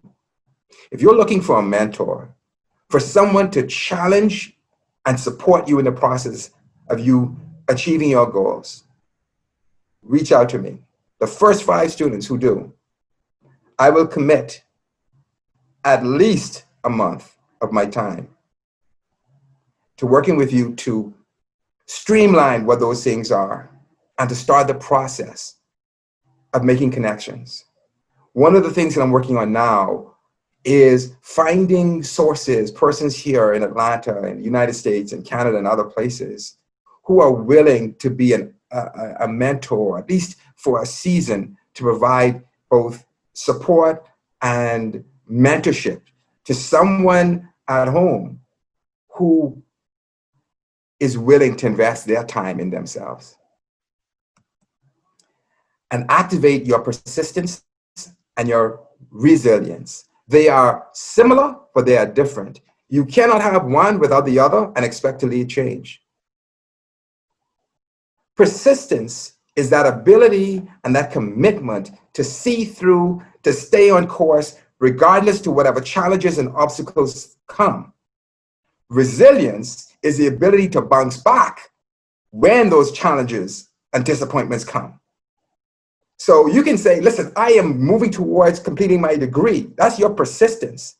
But if you fail a course, or you fail an exam, or if you have a family crisis, and that is not to be ignored, mind you, your ability to be resilient will be important, integral rather, to your ability to continue persisting. I wish I had some more time. I'm gonna wrap this up.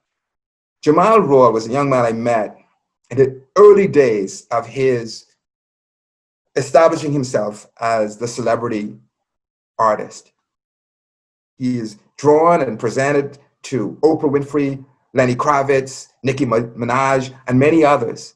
To know Jamal's story is to capture what persistence and resilience is really all about. Because when he was in high school, and I share his story, part of it in my book, he was told by one teacher, buddy, you want to be an artist? You need to go find a real job. And by another teacher, a different teacher, who said, listen, I think you have talent. Draw me a caricature and I would pay you for it. My point here is there will be those who will celebrate you and those who will try to degrade you. You have to draw from within your persistence and resilience to see the way through. And as was mentioned before, to draw on your advocates, your mentors, and your advisors. Number 7, and the final in the 7th stage, is to stay hopeful. To stay hopeful and positive. In other words, you need to consistently feed your heart, your mind, your soul, your spirit, those things you listen, the people you associate with, the things you read, your thoughts should all complement and strengthen your resolve to lead the change that starts within you and then is seen in the world around you. So, a summary of what we discussed today. Leading change requires a willingness, an unwillingness to settle. Do not settle. Number 2, have a clear vision. What is it that you want? But to have a clear vision, you need to know who you are. Self-discover. Have a structured plan. Bring together the advocates, the mentors, and advisors available to you, and activate your persistence and resilience. And finally, stay hopeful. Because we fly, not because we have wings, but because we use them.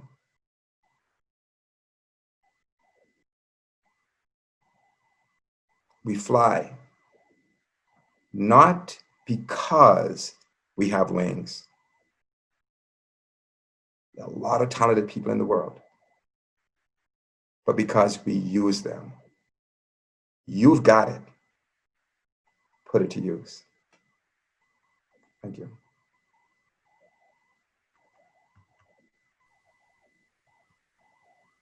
Thank you so much, Mr. Johnson, for a great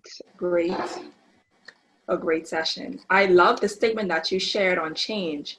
You said if change were a train, it would be moving even if we are not. So therefore, we have to know how to adjust, and not only learn how to adjust, but be advocates for change. I love that. Definitely a take-home point. And thank you also so much for offering yourself as a mentor to pour into our upcoming leaders. Thank you so much again. Okay, everyone. So you've heard from our 4 speakers, and now we want to hear from you guys. I'm sure you have a lot of questions or any feedback for our speakers. So at this time, what we're going to do is, if you have a question, you can either unmute your mic, and even if you want to, you can share your video, or alternatively, you can type your question in the chat, but be ensure to state who your question is directed to, what speaker is directed to. Our first question is from Kirkwood Farquharson, and it is for Mrs. Fallacious. The question is, what were the 10 commandments or the 10 commandments that you were taught or that you learned growing up, and if you remember them? Not 10. Mrs. Fallacious, you can answer that question.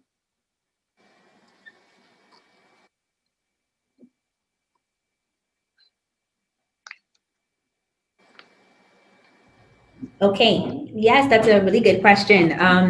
So I did get those as a teenager, and I'd like to think I look very young, but in reality, I am not. I'm going to be 32 in 2 weeks. So my teenage years were quite a while ago. What I do remember, as I would have stated when I shared with you guys, is stand for something or you will fall for anything. Do not date someone that will not make a good mate. So do not date someone that will not make a good mate. And what else do I remember from the 10 commandments?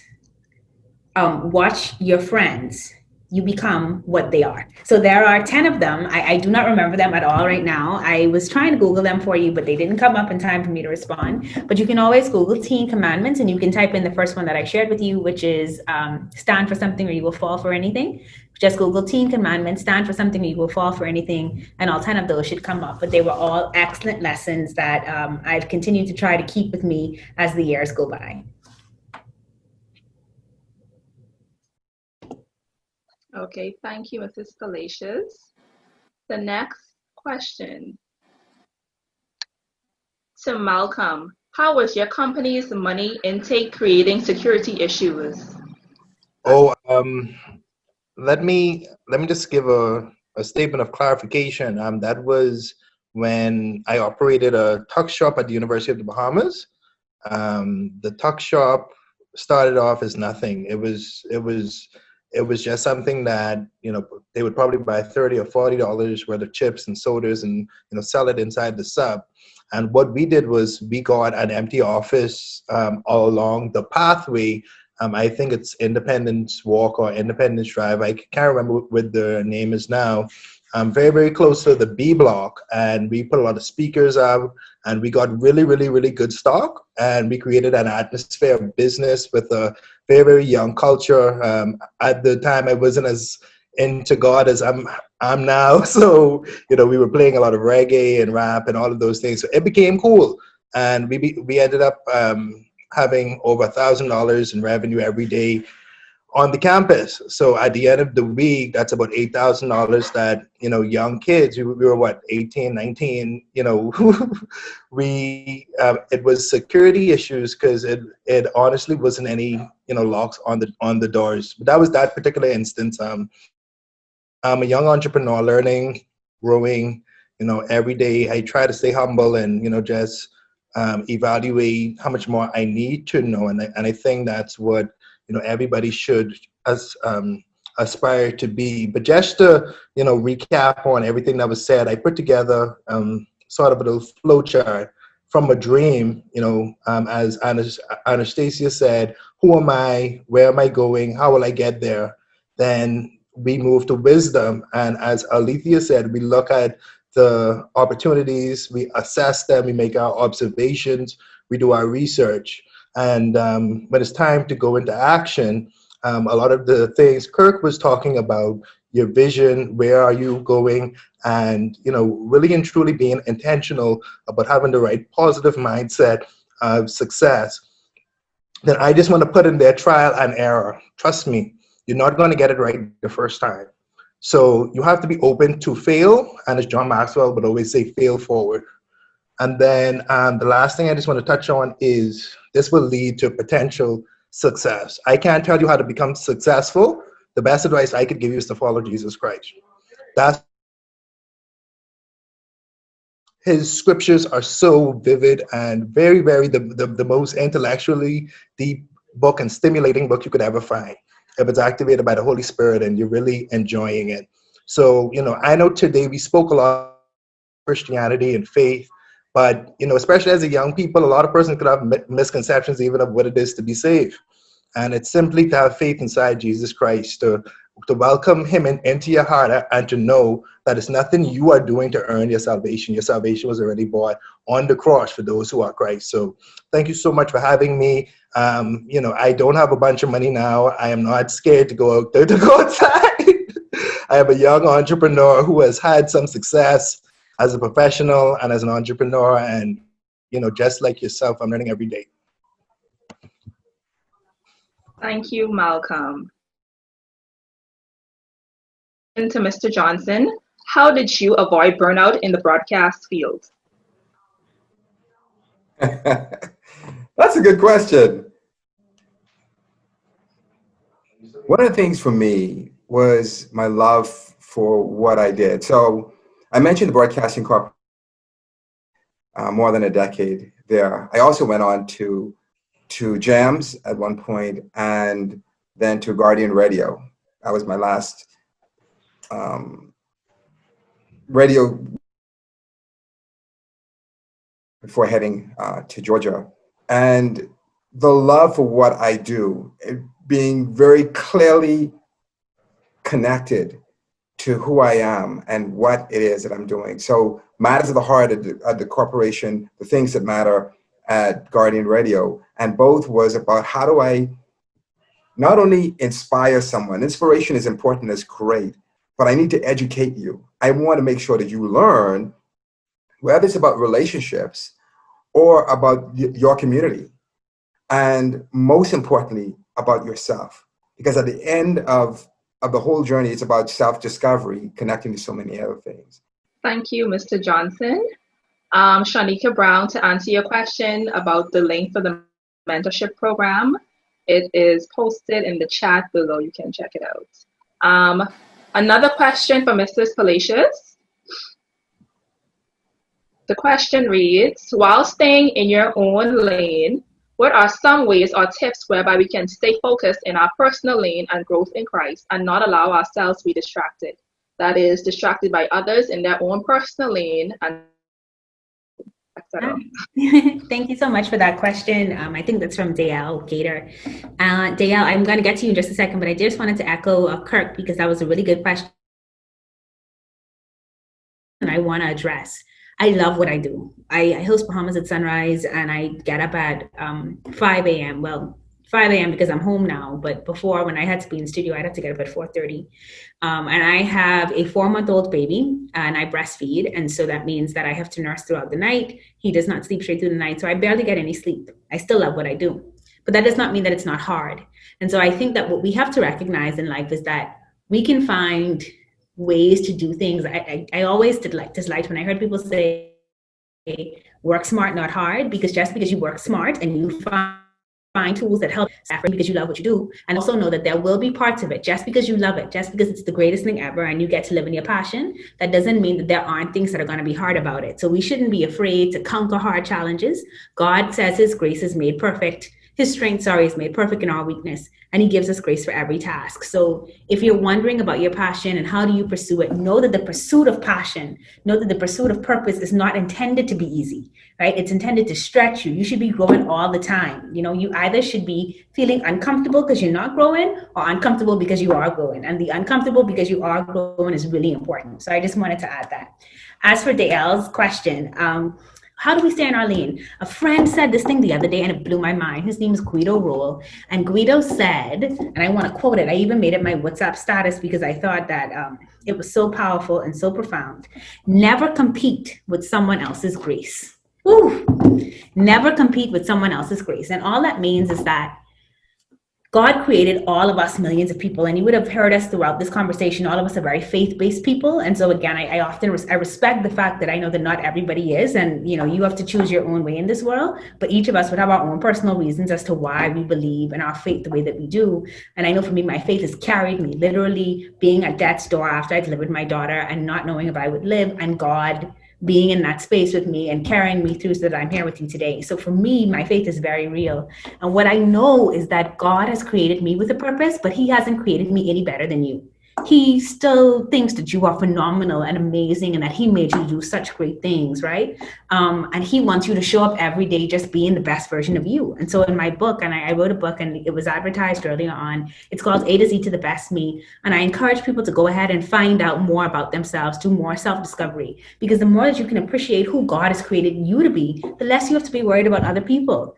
Like he will bless other people, but that should be evidence for you. That should be like, wow, look at how God blessed them. Hey, man, if God could do that for them, what could he do for me, right? His evidence of blessings in someone else's life does not take away from ours. It's a reminder of what's to come when we remain committed to our goals, when we remain committed and focused on becoming the best version of ourselves. So the more that you learn about you, the more that you discover you, the more that you master you, how you respond to negative situations, how you respond to angry people, how you respond to people that want to jump on your back and come in your lane, right? How do you respond to those things? The more you can do that, the more you will find that you can focus on God and not be distracted by other people. And I'm not saying that that won't happen.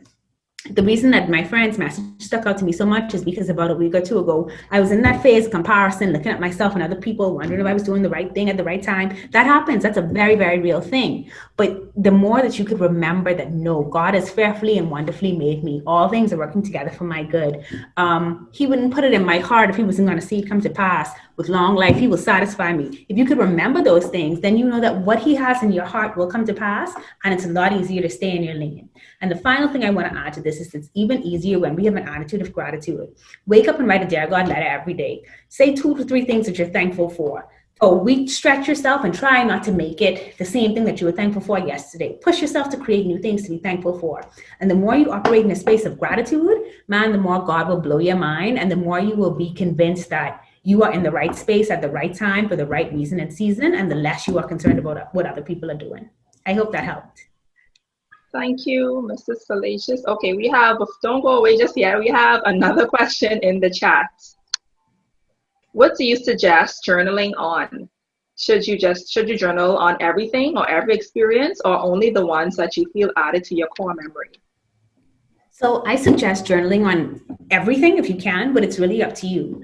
When I want people to get started journaling. So for example, a very dear friend of mine the other day was saying, you know, he just has so many things going on in his head at so many different points. And he's a business person, and so he thinks a lot about business, but he really wants to see the spiritual side of him grow too. How could he kind of settle all these thoughts in his head? And I said to him, journaling is the best way to do that.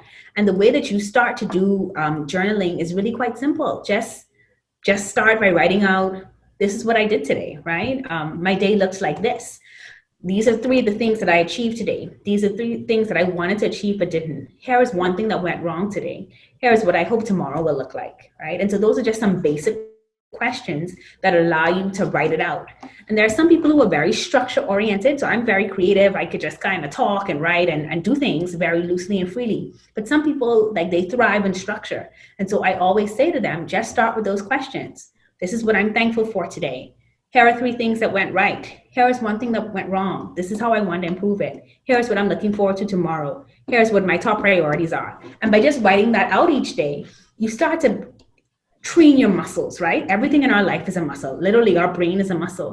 And so the more that we practice it, the more it becomes a habit. So we wake up and brush our teeth every day. And if you don't, you really should. We wake up and brush our teeth every day because it's a habit for us, right? So the more that we start to train ourselves to write, the easier those thoughts will flow from our minds into our hands, and we're able to put them into a journal. So you can write about everything. When I challenged myself to start writing at the beginning of the pandemic, because I knew I needed something to help with the depression I was feeling, I would even write about the numbers for the day. I would say these are the COVID stats for the day, because not only was I writing to share my feelings, I'm also writing in a particular period of time in history that if in 10 or 20 years, my grandkids want to ask, well, got to be about 30 years for grandkids, 20, 30 years, my grandkids want to ask me about what was that period like, I always have my journal to go back to and say, well, this is what happened on this day and this is how we feel. So it can be a mixture of things if you don't have all of the emotional tools necessary to start to share from that perspective, but just record what's important. And over time, you will find that your body and your mind will open you up to new experiences. The other thing that you can do outside of the list of tools that I gave you to start writing, the other thing that you can do is that you can also find like a devotional online. I mentioned my book earlier, which is A to Z to the Best Me, and I think they put it in the chat for you. That asks specific questions that you can answer at the end of each chapter, and that kind of helps you to get writing. But also the book I recommended earlier, The Purpose-Driven Life, has questions at the end of each chapter, and so you can write responses to those, or you could look online. Joel Osteen has some great works. I'd encourage you to read some of Dr. Miles' books, so by reading that and maybe writing out what you think about what he said. So sometimes using books as a guideline to help you to start to write is another way to get into journaling.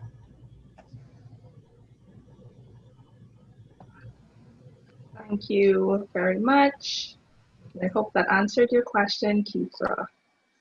We have no more questions at this time. No more questions, right, guys? So as we conclude, firstly, I'd like to say that it has been my complete pleasure hosting you this afternoon, and my hope is that you truly benefited from this session as much or even more than I did. I also want to say a special thank you to our guest speakers, Mrs. Anastasia Palacios, Mr. Malcolm Folks, Ms. Alethea Sweeting, and Mr. Kirk Johnson. You all were truly, truly impactful and truly amazing, and you guys all give life-changing keys. I'd also like to thank again Alive and Akashi Creations for sponsoring our prizes, and the RBC Future Launch for supporting our online mentorship program platform. And I want to encourage you guys to sign up for this online mentoring platform. The link is in the chat, so you guys can sign up. And as you can see, it's such a beneficial venture. So I want to thank you all again for joining us. Thank you, our special guests. You guys made this event happen. There was no event without you being here. So thank you so much for joining us. I hope that your life has been truly impacted, and we hope to see you guys next year. So continue to be safe and enjoy the rest of your evening. Goodbye, everyone.